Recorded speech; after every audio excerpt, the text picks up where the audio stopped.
wan jenis poka ki HDC man buddin halor ka wei ka city ke bangil ai poka mi jong CM haka pratrik jong April arja kusan barang ni city ka cikerpa to jongi ya ka isi kolong bat penkelano ya ka edi rule ke basis pa arhukra bat kumbancu batai ke history kendian bayakane ngira ayat nadu war zakat sa kene jing dawa ka jongi haki isi haki CM ki ba pair ba pair but April ngira wanra sane ka isi but namar ma nakaleng ka jongi iklem yo panunu ka juba dan iklem yo ta kidak kishen let's say ban kalai kali ka rule tingiwan ni kendu ya CM henry CM i bun kam antara si tinggal kendu no ya EM babat ya kalau hang dia poke CDC i kong deiti bat ngila yo ban ya kendu i ban ya keren kalau ni kaman kum ban su batai janai ba ya kan ni kaman pi hagi ni kindet sini kalau mi yang kata kerja ya keren ba David Island i udakar man buat Police Council swa kan ni ka Garo Hills election but they halor kan ni ka jing shakting ka jongi ngila keren ni kaman do order ka saw but kan ni ka benta ka bangyong idi rule sis paru pra ka keren syapang buta ubriu dan ka briu ka badan ya ka hok man buat Police Council ban kan ni ka an kum bakalong hadu menta ka onggum no ba unu briu ubam dei usul try kat kum ka ST order 1950 unu ubre ubam dei usidul tribe kat kum ka ST order 1950 umla ban buat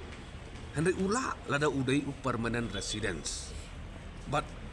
kani ka edi rule ka basis pa ar pra lai pada ka batai kamut ayu permanent resident kani ka an ko ba unu ubre balasa khat ars nem sianeng udai permanent resident ladang penwandur lagi kentin gi besuk kani ka an hadu menta ka angkum no ba unu ubam dei ukasi unu udakar balasa hang ni palat ya khat ars nem udon bor ban tabot apa dis council ba udon ru ya ka hok ban yakun ya ka election MBC dan nakaliang ka jongi isong thu wa kani ka dei ka ban wanra ka jing ka jing ma ka bakra ya ka district council hi natakadaw nakaliang ka jongi ni kwa ba ka council kan penkelai kan ni ka an kenang bangila ban khanglat ya ki bamde ki khasi ban wan tabot apa dis council ni ban wan tuklar ya ki kam ki jam jong ka council ban nakaleng ka jongi ni la tho sha EM lo lembaga ni city ban ong i bahaka para ka basispa arpra iway sop paradi kaboong provided that a person not belonging to a scheduled tribe specified in part 11 Meghalaya of the scheduled tribe to the constitution scheduled tribe order 1950 they ban delete no ikani baro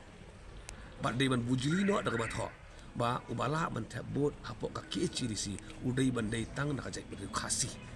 kala bet bi kata kantin ban ngila kerpat ru ban delete no baro kawai ka section jongka sispa arupra lai but haka jing so thu ka jongi kani de ka kam ka basuk tamban le ka basuk na ka basuk tam bangin le kani da dangi kwa bangin da hi kenro jong ka district council bar ngim de ben klet baka ka sik sidul ngila yo ban ya da ya ka jing long kerpang ka jongi ka jai dulu